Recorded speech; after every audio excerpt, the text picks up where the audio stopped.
viņi ir pacentušies un šitādu uzbūvējuši? Šitas ir pārpilns, man liekas, kad jā, jo kāds brauc ar viņu, man liekas, kad kaut kādus pāris gadus apakaļ, un tad Matusevičus viņu pārņēma savā īpašumā. Man tā gribētu domāt. Protams, organizatori, kas tur vēl var pateikt precīzāk, bet man liekas, ka jā, ka pārpilns ir, bet lai vai kā, bet fakts kā tāds, ka viņš piedalās sacensībās, viņam ir ar ko piedalīties un viena no ātrākajām mašīnām šodien. Vienīgi viņam šobrīd neviens pretī nestājās. Es vēl gaidīju, ka vajadzētu būt gan Normundam Lācim, gan Peteri Johansson ar Askonu. Lācim ir vārda diena šodien.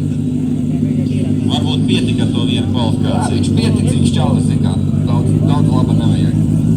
Reku brauc ārā. Sadzird, kā Lāca piemin, tā Lācis klāt.